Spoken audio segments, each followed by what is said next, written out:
नमस्कार, बहुत स्वागत है आपका न्यूज़ 18 के डिजिटल प्लेटफॉर्म पर। मैं हूं प्रशांत कटारे और मेरे साथ मौजूद हैं मेरे साथी आनंद। आज हम एक बार फिर तमाम अपडेट ईरान, अमेरिका, इजराइल युद्ध से लेकर आए हैं। क्या हुआ, किसने किस पर हमला किया, क्या डिसीजन हुए, IRGC क्या कह रहा है और सर्वोच्च नेता पाने के बाद ईरान फिर किस मोड़ पर है। दूसरा, आखिर कितने साल तक लगातार अमेरिका से युद्ध लड़ सकता है ईरान, इस पर क्या किसका रिएक्शन है, ये तमाम बातें हम समझेंगे। आखिर एक रिफाइनरी पर बड़ा हमला हुआ है, उसमें बड़ी आग लगी है, वो भी हम जानेंगे समझेंगे। आखिर और क्या क्या अपडेट हैं इस युद्ध से जुड़ी हुई। तो सबसे पहले महत्वपूर्ण बात, ईरानी हमला हुआ है और उसमें एक बहरीन रिफाइनरी में आग लगी हुई। बहुत बड़ी रिफाइनरी है आनंद ये, और इससे स्वाभाविक है कि बहुत बड़े स्तर पर अगर हम कहें तो तेल उत्पादन या फिर तेल शुद्धिकरण का बहुत बड़ा इफेक्ट होगा। कैसे क्या हुआ है, थोड़ा सा डिटेल में बताएं हमारे दर्शक। बिल्कुल, देखिए दरअसल हुआ क्या है कि ईरान आज युद्ध का जो 10वां दिन था, आज के ताज़ा हालात क्या हैं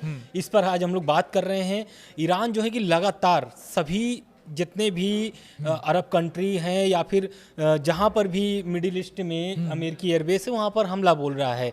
और आज जो कल की देखिए, आप देखिए 2-3 दिनों से यूएई पर, आज भी यूएई पर हमला हुआ है ईरान का, लेकिन आज जो सबसे बड़ा हमला हुआ है ईरान का वो है बहरीन। हाँ। और ये बहरीन रिफाइनरी में जो आग लगी है, इसकी खबर बहरीन न्यूज एजेंसी ने बताया है। अगर उनके मुताबिक अगर बात किया जाए तो हमले में रिफाइनरी परिसर में आग लग गई है, जिससे कंपनी के ऑपरेशन प्रभावित हुए हैं। हालांकि अधिकारियों ने कहा है कि देश की स्थिति तेल जरूरतों को पूरा करने की व्यवस्था बनी रहेगी। मतलब देखिए, हमले के बीच भी वो कह रहे हैं कि जो कि मैनेज किया जाएगा, लेकिन ईरान जो है कि लगातार हमला बोल रहा है। चाहे आप देख लीजिए यूएई हो, कतर हो, बहरीन का मैं आपको बता ही रहा हूँ। आप देखिए सऊदी, देखिए दुबई में किस तरीके से हाहाकार मचाया हुआ है ईरानी मिसाइल या फिर ड्रोन की बात कर लें।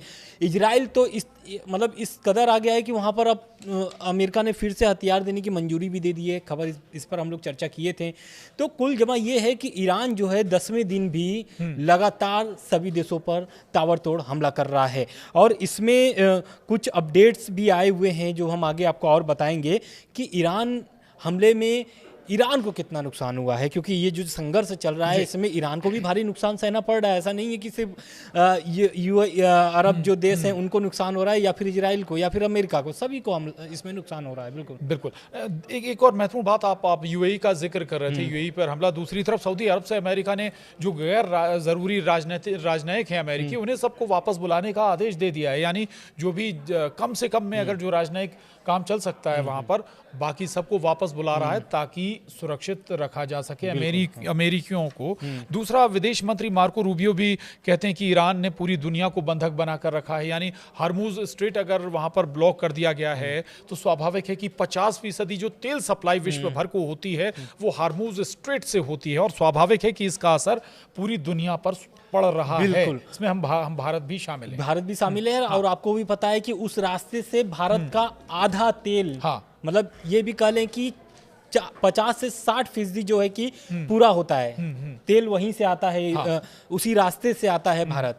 तो भारत को भी प्रभावित होगा। लेकिन अगर स्टेट ऑफ होर्मुज की अगर हम बात करें तो होर्मुज बंद रहा तो $215 प्रति बैरल तक पहुंच सकती है इसकी कीमतें। हालांकि जो आज के लेटेस्ट अपडेट है, देखिए $100 प्रति बैरल पहुंच चुका है, यानी कि 104।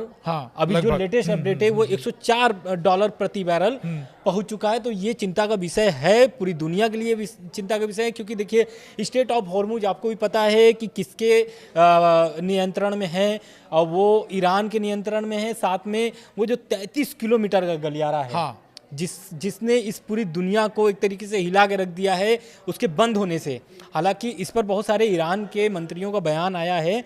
उनका कहना है कि स्टेट ऑफ हॉर्मुज पे बंद नहीं कर रहे हैं हम, लेकिन कुछ स्पेशल जो ट्रीटमेंट या फिर स्पेशल जो छूट दिया गया ईरान की तरफ से, तो वो है 2 देश, रूस और चीन। इनके लिए स्पेशल छूट दी गई है। उनके जहाज़ों को स्पेशली मतलब हम ये कह लें कि आगे का रास्ता मतलब दिया जा रहा है कि आप यहाँ से आप अपना कर सकते हैं। तो स्टेट ऑफ होर्मुज की अगर बात कर ले तो स्टेट ऑफ होर्मुज में बाधा लंबे समय तक जारी रहती है।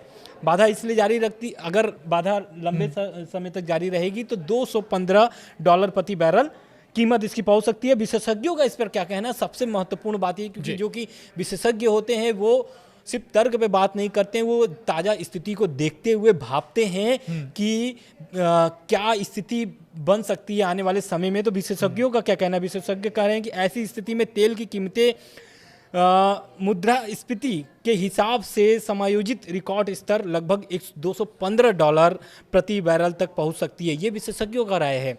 साथ ही वो कहते हैं कि अगर इस अहम समुद्री मार्ग में लंबे समय तक रुकावट बनी रहती है तो वैश्विक तेल बाजार में बड़ी उथल पुथल हो सकती है और कीमतें ऐतिहासिक स्तर तक चढ़ सकती है। कुल जमा ये है कि अगर स्ट्रेट ऑफ हॉर्मुज़ में हालात सही नहीं होते हैं, नियंत्रण में नहीं आते हैं, तो मुश्किल और बढ़ सकती है। खास करके भारत की बात की जाए तो जैसा कि मैंने पहले बताया कि 50 से 60% निर्यात होते हैं, उसी रास्ते से तेल आते हैं भारत के लिए।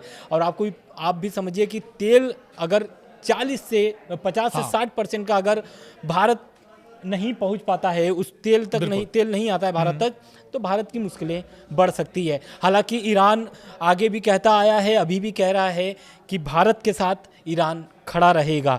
तो आने वाली स्थिति में अब देखना होगा कि भारत के लिए, रूस और चीन के लिए तो रास्ता बिल्कुल। लेकिन यहाँ पे एक चीज़ और बता दें, जो आप डॉलर या जो क्रूड ऑयल है उसके दाम बढ़ने की बात कर रहे हैं, ये जब रशिया यूक्रेन युद्ध शुरू हुआ था उस दौरान जब हाइप पर गया था क्रूड ऑयल, उससे लगभग उससे इस बार उसको भी क्रॉस कर रहा है, कीमत उसको भी क्रॉस कर रही है। दूसरा एक और भारत के लिए आज से, चूंकि अब आपने रशिया का भी जिक्र कर दिया तो एक लाइन यहाँ भी बनती है, रशिया अब पहले के मुकाबले भारत को ज्यादा महंगा क्रूड ऑयल दे रहा है। मतलब जो पहले जो क्रूड ऑयल वो हमें दे रहा था, बेच रहा था, जब हमने अमेरिका से संधि के बाद रशिया से क्रूड ऑयल खरीदना कम किया था, अब दोबारा रशिया बेचने को तो तैयार है, लेकिन बढ़े दामों पर। ये बड़ा महत्वपूर्ण हो जाता है यहाँ पर। इसलिए दूसरा, अगर क्रूड ऑयल के दाम बढ़ते हैं तो स्वाभाविक है कि अर्थव्यवस्था पर इसका असर पड़ेगा। बिल्कुल। अब इसके साथ एक और मार्को रूबियो का बयान आया है, और मार्को रूबियो ने एक तरीके से ईरान पर बहुत बड़ा गंभीर आरोप या फिर बेहद गंभीर आरोप लगाया है। उनका आरोप यह है, रूबियो का क्या कहना है? रूबियो का कहना है कि ईरान अपनी जवाबी कार्रवाई और मिसाइल हमलों के जरिए पूरी दुनिया को बंधक बनाने की कोशिश कर रहा है। हम सभी देख रहे हैं कि ये कट्टरपंथी शासन क्षेत्र और पूरी दुनिया के लिए कितना बड़ा खतरा बन गया है। मतलब एक तरीके से वो ईरान को टारगेट करते हुए ये कह रहे हैं कि ईरान जो है, उनके जो मिसाइलें हैं, उनकी जो मिसाइली ताकतें हैं, वो अब मिडिल ईस्ट में तबाही मचा रहा है। ये मार्को रूबियो के बयान से निकल रहा है, क्योंकि उनका यही कहना है कि पूरी दुनिया पर बंधक बनाना, यानी कि अभी जहाँ जहाँ हमला कर रहा है वहाँ की स्थिति बेहद नाजुक है। उनके कहने का मतलब उनके बयान से ये निकल रहा है, अगर तर्क निकाला जा सके तो। वहीं वो बोल रहे हैं कि अगर मार्को रूबियो का एक और आरोप है, ईरान अपने पड़ोसी देशों, उनके ऊर्जा बुनियादी ढांचे और आम नागरिकों को निशाना बना रहा है। उन्होंने स्पष्ट किया है कि अमेरिकी मिशन का मुख्य उद्देश्य ईरान की इस क्षमता को पूरी तरह नष्ट करना है। ठीक है। एक और बात महत्वपूर्ण जोड़ देता हूँ थोड़ा सा, चूंकि आप कह रहे हैं लगातार हमले भी कर रहे हैं, जो अरब कंट्रीज़ हैं या गल्फ कंट्रीज़ हैं जहाँ पर अमेरिकी बेस हैं, वहाँ पर ईरान लगातार टारगेट अभी भी कर भी रहा है। दूसरा, अमेरिका लगातार दबाव भी बना रहा है कि भाई ट्रंप का हम लगातार सुन भी रहे हैं, वो कह भी रहे हैं कि सरेंडर करें अनकंडीशन। तो इस पर जो इस्लामिक रेवोल्यूशनरी गार्ड कॉर्प्स के कमांडर इन चीफ हैं, वरिष्ठ सलाहकार हैं ब्रिगेडियर जनरल सरदार इब्राहिम जब्बारी, वो कहते हैं कि हम अमेरिका के साथ कम से कम 10 साल तक लगातार युद्ध कर सकते हैं, 10 साल तक लगातार लड़ सकते हैं। हाँ। दूसरा, अब इसमें ये जोड़ूंगा कि जो अभी अरब कंट्रीज और दूसरी टर्की का भी जोड़ लें, टर्की के ऊपर भी कोई अटैक हुआ है, नाटो ने इसका जिक्र भी किया है, और हालांकि मिसाइल को मार गिराया गया है। मिसाइल पहुंची नहीं, नुकसान नहीं पहुंचा पाई। बिल्कुल। देखिए, और टर्की ने तो अब एक तरीके से हम बोल देता हूँ, वहां पर अभी तैयारी उनकी शुरू हो गई है, क्योंकि जिस तरीके से मिडिल ईस्ट में ईरान लगातार धमाके कर रहा है या फिर ड्रोन हमले कर रहा है, मिसाइलें दाग रही है, तो उसको लेकर के अब तुर्की बड़ा चिंता जता रहा है, और वो अपनी तैयारी भी शुरू कर दिया है। तो उत्तरी उनके जो साइप्रस है, वहाँ पर भी उन्होंने एक तरीके से अपने क्या बोलते हैं F-16 उन्होंने तैनात किए हैं, और पूरी तैयारी में है, क्योंकि देखिए वो ईरान से लड़ना नहीं चाहते हैं, और साथ ईरान का साथ भी देते आए हैं बहुत जगहों पर। लेकिन मिडिल ईस्ट में बढ़ते तनाव के बीच नाटो ने एक बड़ी सैन्य कार्रवाई की पुष्टि की है, और ये तुर्की में। दरअसल नाटो प्रवक्ता एलियंस हार्ट ने एक्स पर जानकारी दी है कि अलायंस ने तुर्की की ओर बढ़ती एक मिसाइलों को सफलतापूर्वक इंटरसेप्ट कर दिया गया है, हवा में ढेर कर दिया गया है।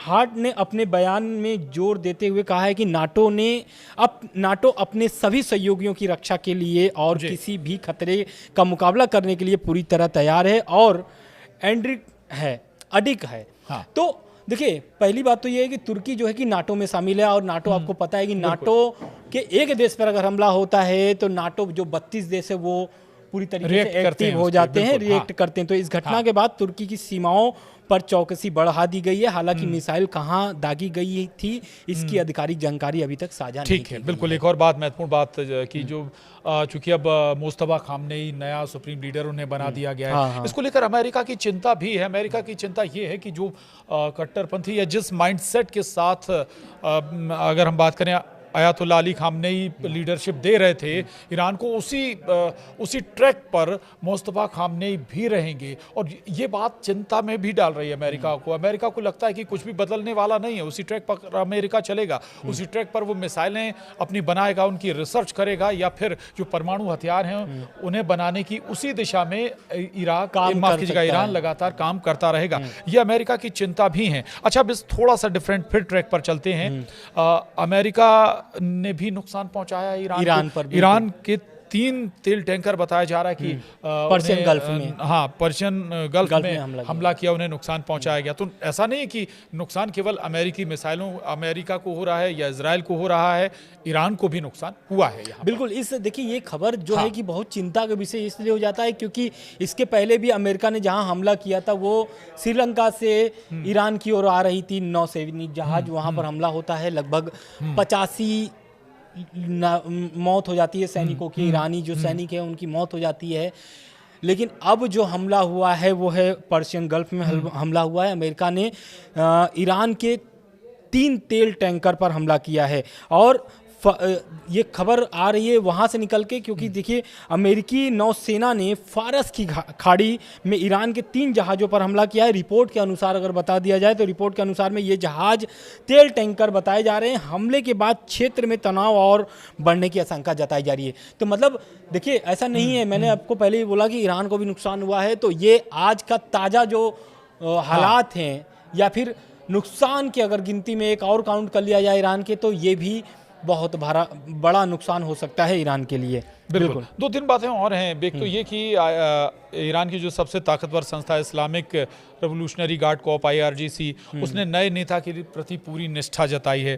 दूसरी एक अमेरिकी रिपोर्ट है आनंद, अमेरिकी रिपोर्ट अमेरिकी अधिकारी की माने तो ईरान उम्मीद से ज़्यादा मजबूत तरीके से जवाब दे रहा है और लगातार अमेरिकी ठिकानों को निशाना बना रहा है। इतनी एक्सपेक्टेशन नहीं थी अमेरिका को कि इतने कड़े तरीके से जवाब अमेरिका को इजराइल को मिलेगा। लगातार निशाना भी बना रहा है। अभी जिक्र भी हो रहा था कि IRGC की तरफ से कहा भी गया है कि 10 साल तक लगातार अमेरिका से फाइट करते रहेंगे। दूसरा, ईरान के एक वर्जन पर आ जाते हैं, भारत से जुड़ा हुआ है ये। ईरान ने कहा है कि भारतीयों से कि वो देश ना छोड़ें, देश छोड़ने की कोशिश ना करें, देश छोड़कर ना जाएं, वो सुरक्षित हैं यहाँ पर। बिल्कुल। दूसरा, इसमें एक ये बात, दूसरा ये और जोड़ देता हूँ चूंकि समय कम है, कि ईरान युद्ध में फास्फोरस बम का इस्तेमाल हुआ है। ये वाकई घातक है। अब किसकी तरफ से किया गया है ये सवाल है। मानवाधिकार आयोग ने इस पर सवाल भी उठाए हैं। बिल्कुल। देखिए, मानवाधिकार संगठन का दावा एक है, बहुत ही चिंता का विषय, क्योंकि ये जो फास्फोरस बम है ये बहुत घातक होता है, बहुत गंभीर परिणाम निकलते हैं अगर शरीर गला देता है। हाँ। तो दरअसल मानवाधिकार संगठन का ह्यूमन राइट्स वॉच ने आरोप लगाया है कि इजराइल ने दक्षिणी लेबनान के रिहायशी इलाकों में व्हाइट फास्फोरस का इस्तेमाल किया है, जो अंतर्राष्ट्रीय मानवीय कानून का उल्लंघन है। HRW यानी कि मानवाधिकार संगठन की रिपोर्ट के HRW के रिपोर्ट के अनुसार अगर बात की जाए, उनके मुताबिक बात किया जाए, तो जिन तस्वीरों में नागरिक घरों और बुनियादी ढांचों के पास व्हाइट फास्फोरस गोला बारूद इस्तेमाल होते दिख रहे हैं, उनकी जांच कर उनकी सच्चाई की पुष्टि की गई है। मतलब संगठन का कहना है कि घनी आबादी वाले इलाकों में इस तरह के हथियारों का इस्तेमाल आम नागरिकों के लिए बेहद खतरनाक होता है और यह अंतर्राष्ट्रीय मानवीय कानून के नियमों के खिलाफ माना जाता है। तो ये इजराइल की तरफ से हमला किया गया है, फास्फोरस बम का इस्तेमाल किया गया है लेबनान में। तो मानवाधिकार संगठन जो है वो आरोप इजराइल पर लगाया है और ये बहुत बड़ा गंभीर आरोप है, क्योंकि युद्ध में आप देखिए तो चाहे ईरान हमला करे, चाहे अमेरिका हमला करे, चाहे इजराइल हमला करे, क्योंकि जब हमला होता है तो जो रॉकेट होते हैं या फिर जो ड्रोन होते हैं या फिर जो उनका मिसाइलें निशाना होती है पब्लिक ज्यादा बनती है, बन हमने देखा जाती भी है इस युद्ध उसमें, में। क्योंकि हाँ, बिल्कुल आम पब्लिक ज्यादा बनती है। कई बार हॉस्पिटल्स पे बम गिरे हैं, मिसाइल गिरी हैं, कई बार जो स्कूल्स पे बम मिसाइल्स गिरी हैं, उसका खामियाजा आम लोगों को ज्यादा भुगतना पड़ता है। और इसलिए फास्फोरस बम पर पहले भी सवाल उठे हैं, किसी और युद्ध में अगर यूज हुए हैं तो। बहरहाल ये बड़ा महत्वपूर्ण है और हम लगातार आपको अपडेट देते भी रहे हैं। आज भी हमने ये कोशिश की है कि जो इस युद्ध से जुड़ी बड़ी अपडेट्स हैं वो आप तक पहुंचाएं। लेकिन ईरान की क्या तैयारियां हैं, ईरान कैसे युद्ध लड़ने की तैयारी कर रहा है, या फिर IRGC का क्या रुख है, 10 साल तक वो साफ कह रहा है कि हम अमेरिका से युद्ध लगातार करते रहेंगे, किसी भी सूरत में दिक्कत नहीं है हमें। दूसरा, रशिया, बहुत छोटा कमेंट अब आना है जिस पर रशिया कह रहा है कि हम ईरान के साथ खड़े हैं। यानी भले ही अभी तक शायद संभव है कि मिसाइल या हथियारों से सपोर्ट ना किया हो रशिया ने, लेकिन पूरी जो इंटेलिजेंस है या पूरी इंफॉर्मेशन है, तमाम इंफॉर्मेशन वो शेयर तो कर ही रहा है। बिल्कुल, देखिए और पुतिन का इस पर बयान भी आया हुआ है। पुतिन ने साफ, जो राष्ट्रपति हैं रूस के राष्ट्रपति व्लादिमीर पुतिन ने, उन्होंने साफ कह दिया कि नए सुप्रीम लीडर मुस्तफा खामनेई को पद संभालने पर बधाई भी दिया है। साथ ही उन्होंने ये जानकारी दी कि क्रेमलिन, पुतिन ने कहा है, उन्हें भरोसा है कि मुस्तफा खामनेई अपने पिता अली खामनेई के काम को सम्मान के साथ आगे बढ़ाएंगे और कठिन परिस्थितियों में ईरान की जनता को एकजुट रखेंगे। एकजुट इसलिए क्योंकि ये प्रोटेस्ट के बाद से ही ये सारी घटनाक्रम जो अभी आप देख रहे हैं, मिडिल ईस्ट में तनाव, तो ये स्टार्ट हुआ ईरान में प्रोटेस्ट से। आपको भी पता है प्रोटेस्ट में लगभग 7,000 से अधिक लोगों की मौत हो चुकी है। और इस मौत के बाद किस तरीके से इजराइल और अमेरिका ने धावा बोल दिया है। और उन्होंने साथ ये भी कहा है कि रूस आगे भी ईरान के साथ खड़ा रहेगा। रूस तेहरान का पूरा समर्थन करता है, ईरानी दोस्त के साथ अपनी एकजुटता जारी रखेगा।